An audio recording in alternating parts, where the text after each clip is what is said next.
देश प्रदेश में अगली खबर पश्चिम बंगाल से है, जहां हाल ही में हुए हिंसक प्रदर्शन को लेकर नोएडा में विश्व हिंदू परिषद के लोग देशव्यापी प्रदर्शन के तहत सड़कों पर उतरे और ममता सरकार के खिलाफ जमकर नारेबाजी की। ये रिपोर्ट।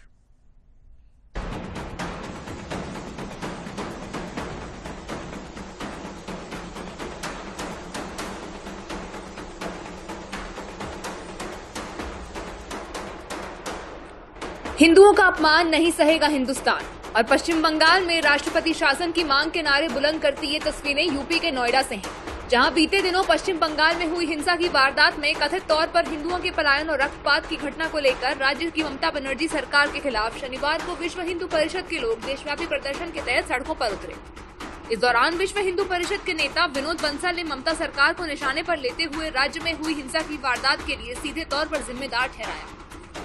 शासन लगा करके बंगाल को आताताइयों के शासनकाल से मुक्त किया है।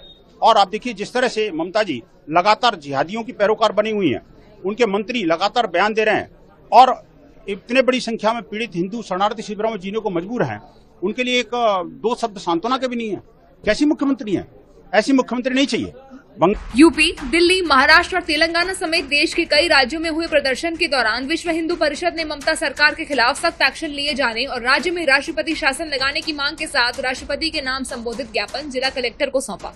हमने राष्ट्रपति महोदय से कहा है कि एक तो राष्ट्रपति शासन लागू करिए, NIA से जांच कराइए और हिंदुओं को मुआवजा दिलाइए, हिंदुओं की सुरक्षा सुनिश्चित कीजिए, बॉर्डर की प्रॉपर फेंसिंग होनी चाहिए। ऐसी कई सारी मांगे हमने इस ज्ञापन के माध्यम से दी है। जो वहीं वक्फ संशोधन कानून के विरोध की आड़ में पश्चिम बंगाल में हुई हिंसा की वारदात पर DD यूपी संवाददाता प्रतीक राय ने यूपी सरकार के मंत्री दानिश आजाद अंसारी से सीधा सवाल किया।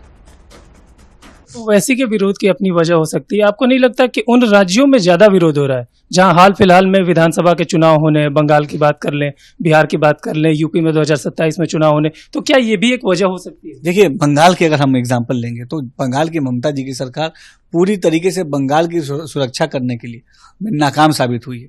बंगाल आज हिंसा की आग में झोंका अगर किसी ने है तो ममता बनर्जी जी ने है।